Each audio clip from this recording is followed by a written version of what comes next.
like to remind you that Cassie was 19 years old when she met Diddy. Please take a look at how young and innocent she looked at that time. He signed a 10-album deal with his record label, which means professionally, she was stuck with him before anything even happened. Think back to being 19. You're impressionable, and he's one of the most famous, powerful men in music. He signs you, gives you your first hit, and then 2 years later, makes a move on you. Remember, you're young, so of course you're flattered. I mean, it was Diddy, and I don't think you realize the time period this was. He's rich, he's charming, he's influential, so you give in. Suddenly he's introducing you to things you've never done before, and you don't know what to do because at the end of the day, he's intimidating. Let's not forget, he keeps weapons around, and if you misbehave, he might lay a hand on you. You guys, Cassie Ventura took the stand just yesterday as the trial against Sean Diddy Combs officially kicked off. We all know a central figure in the case and one of Diddy's accusers, Cassie, was anticipated to deliver pivotal testimony for the prosecution, potentially serving as the linchpin in the government's effort to expose the underbelly of Diddy's alleged actions, and she did not hold back. Cassie's testimony ripped the lid off the grotesque reality of her years-long relationship with Diddy, peeling back layers of power, control, and abuse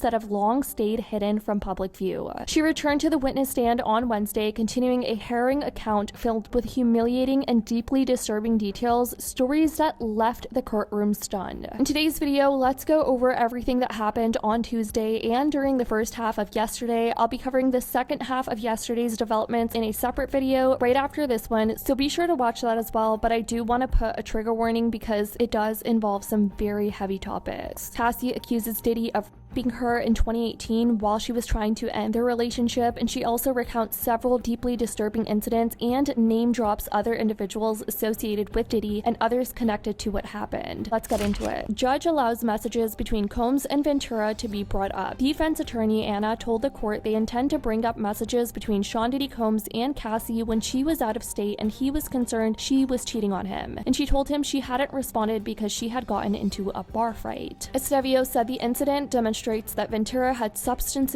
issues independently of her relationship with Combs. Judge Aaron Subramanian overruled prosecutors' objections and allowed the incident to come into the trial. Daniel Phillip back on the stand for another day of testimony. Daniel Phillip, the male review manager who testified yesterday that he was paid to have with Cassie Ventura on several occasions, is back on the stand. Defense attorney Xavier Donaldson will continue questioning Phillip soon. The jury is now entering the courtroom. Cassie, Sean Diddy Combs' former girlfriend, has now taken the stand in the government trafficking case against the music mogul. Ventura walked past the jury box on her way to the witness stand. Prosecutor Emily Johnson will question her. Earlier today, Ventura's attorney Douglas Wigdor said she was very ready to take the stand and told reporters she is confident. Ventura testifies she was in a relationship with Combs for a little over 10 years. Prosecutor Emily Johnson showed Cassie Ventura a photo of Sean Diddy Combs and asked her to identify him. When asked how she knew Combs, Ventura said, "We were in a relationship for a little over 10 years. Ventura said she suffered injuries from the abuse. Cassie Ventura said some of their arguments would be violent and result in some sort of physical abuse.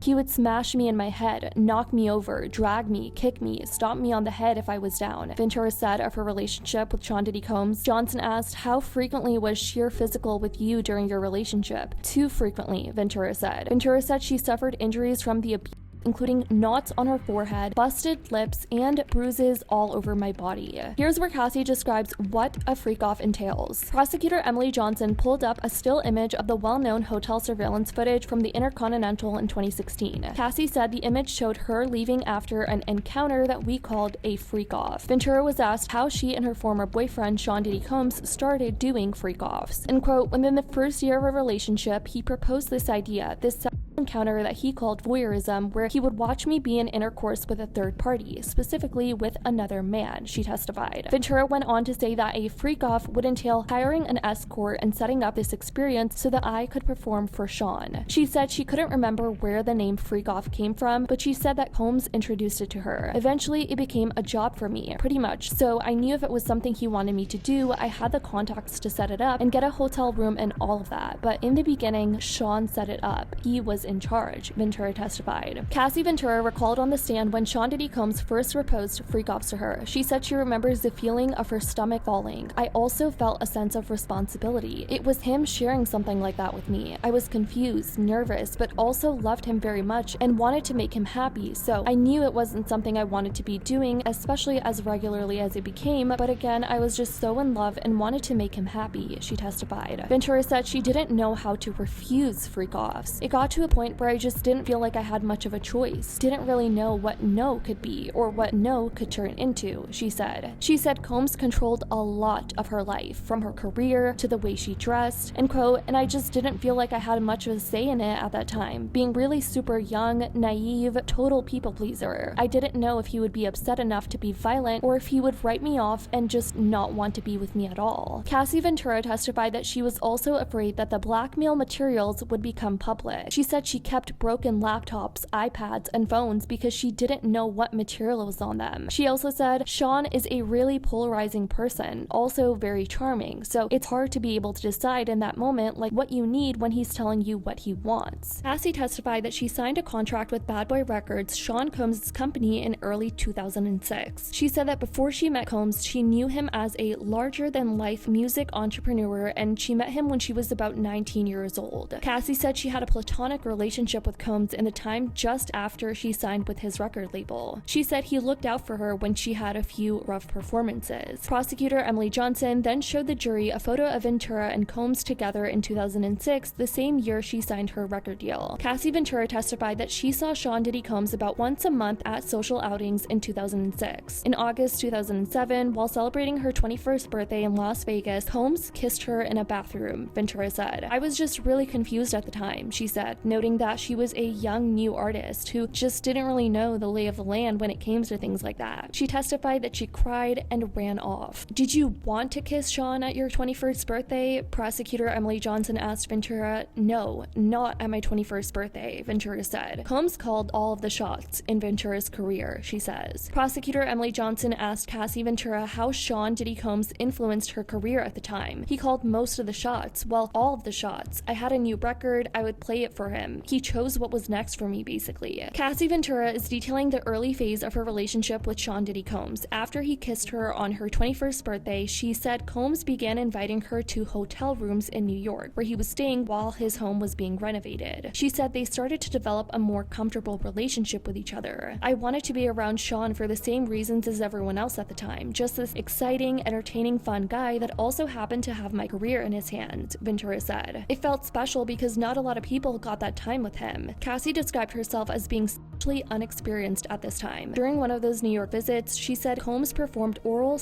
on her and made her feel crazy for not reciprocating. I was just so young. I didn't even have the vocabulary for some of the things that we talked about, she testified. I was also still in a relationship with someone else, she added. Eventually, Combs, Ventura, and other friends took a trip to Miami, she said. Cassie said she took ecstasy that Combs gave her while they were drinking and partying on a boat. Ventura said she and Combs had sex for the first time on this trip. Combs had many girlfriends, Cassie says. Cassie Ventura testified that became one of Sean Combs' girlfriends after the Miami trip. At the time, I knew that we were spending a lot of time together one-on-one, and I really felt like we were in a monogamous relationship for a period, she said. The relationship wasn't public for years, she said, because she was his artist and because of his family. Cassie Ventura said once she started dating Sean Diddy Combs, she broke ties with her management company, which also managed her former boyfriend. After the Miami trip, she said she fell in love with Combs. I traveled with him everywhere. I was in studios. I was just like his little shadow for a little while, she testified. Ventura said that at this point, the relationship was fun, describing it as her first real adult relationship. She also noted that Combs' lifestyle was much different than her own. He had assistants at his beck and call. He could get anything done quickly. He had respect from everyone. He traveled quite a bit, Ventura said. Ventura testified that early on, she was just enamored by him, but later on, she began to experience a different side of him, which was his abusive side. She said Combs was very controlling over my life and the things that I wanted to do, but there was still love there. Control was everything from the way that I looked to what I was working on that day, who I was speaking to. Control was kind of an all-around thing to a certain point, she testified. On a typical day, Cassie Ventura said she talked to Sean Diddy Combs all day throughout the day. She said sometimes she wouldn't answer his calls or message right away, and he would be an incessant caller, or he would have his staff call until she answered. There were times Combs' assistants or security personnel would locate her for him in person, she said. Prosecutor Emily Johnson asked Ventura to give an example of how Combs' moods impacted her. Ventura said Combs' moods swung different ways quite a bit. The most complicated and the greatest examples are the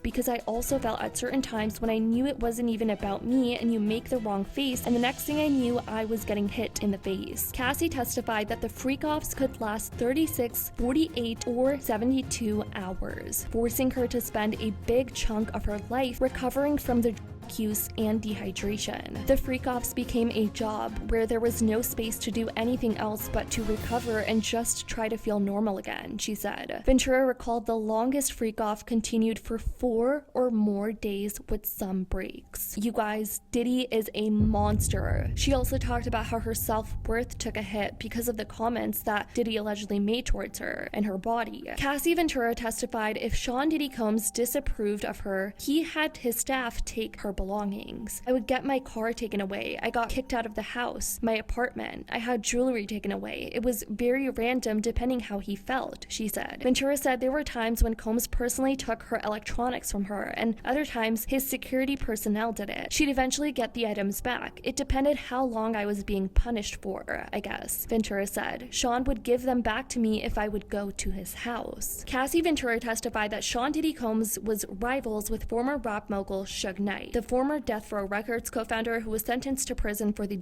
of a man during a hit-and-run incident on the set of the movie Straight Outta Compton. One time, she and Combs had a freak-off at one of his homes in Los Angeles when one of his security guards came in and mentioned that Knight was at a diner close by. They quickly packed up and drove down there, she said. I was crying. I was screaming. Don't do anything stupid. I was just really nervous for them. I didn't know what it meant, what they were going to do, Ventura said. Cassie described how she'd stay awake for days at a time without sleep against her will for the freak-offs that her former boyfriend Sean Diddy Combs organized. Asked how she could stay awake that long, Ventura said the drug honestly helped. She testified that she would take ecstasy or cocaine that Combs would give her. Ventura said Combs would decide when the freak-offs would end. He'd tell her at some point a session would be the last one, and she'd think hopefully that would be the last one, she said. Cassie Ventura broke down in tears when prosecutor Emily Johnson asked what she enjoyed, if anything, about the freak-offs. The time spent with him, she said. She added that she felt like it was the only time she could get with him. I felt disgusting. I was humiliated. I didn't have the words to put together at the time how horrible I really felt, and I couldn't talk to anybody about it. Ventura said she tried to gently bring up not wanting to do freak-offs with Combs. I didn't want to upset him or make him angry with me for even sharing it, she said, but I would just tread it lightly when I brought it up. Sometimes I would email him about it. I didn't want anything bad to happen. When Diddy would get upset, he would be a scary person and could get violent, Cassie testified. Cassie went on to describe the way she would alter her appearance for a freak-off. She said she would regularly get a wax, a tan, and her nails done. Her nails had to be painted white or with a white French tip per Combs' instructions, she said. She also described getting piercings at Combs' suggestion. Ventura said she would wear see-through netted outfits and extremely high heels. This part was really interesting as well. Sean Diddy Combs used aliases like Frank White or Frank Black for hotel rooms where they'd have freak-offs, Cassie Ventura testified. If she booked the rooms or dancers, she said she'd often use the alias Jackie Star. Ventura said freak-offs were held at both her and Combs' houses, in addition to hotels in New York City, Miami, Los Angeles, Atlanta, Vegas, Ibiza, and Turks and Caicos. Sometimes she would book the hotel rooms and other times Combs' staff would, she said. His staff would provide materials such as baby oil, lubricant, and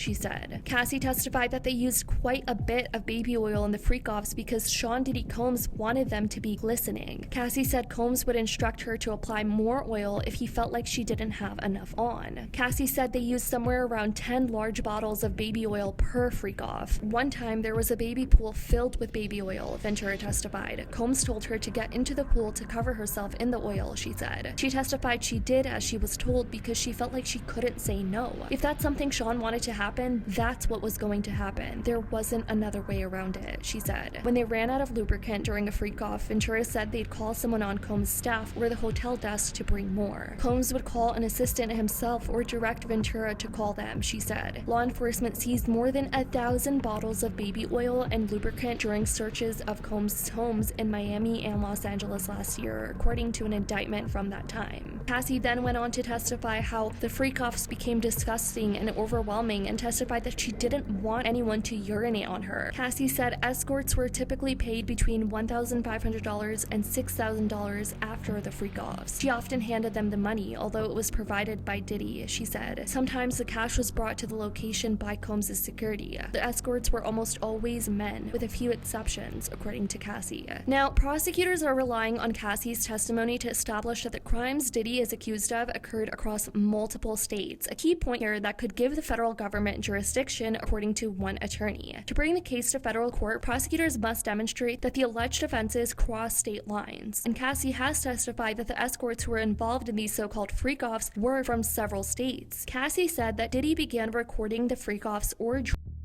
performances pretty early on in the first year. She testified that at first they were recorded on a video camera. Later, they were recorded on both his and her electronic devices. She said there wasn't really a conversation before he began recording. Sean brought out a camera and set it up, she testified. Cassie said she would later delete the videos on her devices when she saw them because they were humiliating and disgusting. She testified that she frequently asked Combs to delete the videos he had as well, particularly because his staff members had access to his devices. I never wanted anyone to ever see me like that, she said. You guys, I can't imagine going through this for just a day, let alone 10 years. Being with this kind of man for 10 years. On top of that, her just having to relive this pretty much, especially since she's 8 months pregnant. It's honestly so sad and devastating. And her husband has also been in the courtroom with her, having to hear all these gruesome details. I can't imagine how he's feeling listening to everything. Cassie then went on to testify that she tried to leave a freak-off before it was over at the Intercontinental Hotel in Los Angeles. It got violent and I chose to leave. Sean followed me into the hallway by the elevators. He grabbed me up, threw me on the ground, kicked me, tried to drag me back to the room, took my stuff. The jury just viewed a text thread between Sean Diddy Combs and Cassie Ventura from March 5th, 2016. Remember, the surveillance footage that showed the altercation at the Intercontinental Hotel was also dated March 5th, 2016. Cassie said that the conversation happened just before she had her first big movie premiere. She testified that Combs wanted to plan a freak-off and she didn't want Combs to be angry if she said no, but she also didn't want to compromise herself before the premiere. Cassie said she was having a freak-off in the hotel room with Sean Diddy Combs and an escort when the 2016 altercation happened at the hotel in Los Angeles. And quote, "I'm not sure what happened, but I got hit by Sean and I had a black eye. And at that point, all I could think about was getting out of there safely. I had my premiere, I didn't want to mess it up, so I left." She said the escort was in a separate room in the hotel suite when Combs hit her. After it happened, she said she grabbed her belongings and ran as fast as I could. Ventura ran out of the room when Combs was in the shower, barefoot, with her sneakers still in her bag. It was faster that way, she testified. After the jury was shown hotel surveillance video showing Sean Diddy Combs assaulting Cassie, prosecutor Emily Johnson asked Ventura how many other times Combs had beat her in that way. "Too many to count, I don't know," Ventura testified. "Are there occasions when you tried to fight back when Sean hit you?" Johnson asked. "No," Cassie said. And during the court proceedings, Cassie was questioned about the presence of firearms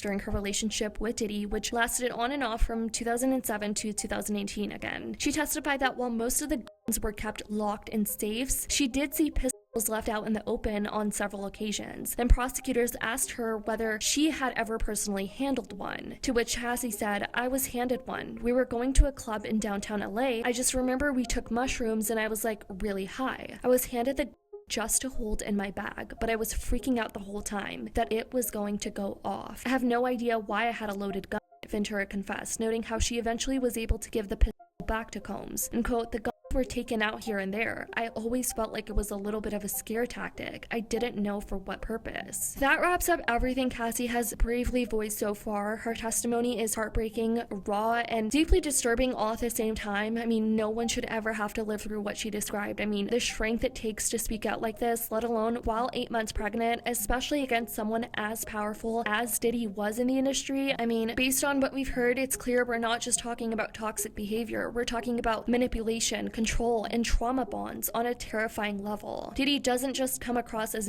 He comes across as a monster. I'll be following every update in this case closely and sharing everything with you guys in real time, so make sure you're tuned in. There is still more to come. Let me know what you guys think about everything. I love you guys so much, and as always, I'll see y'all in the next video.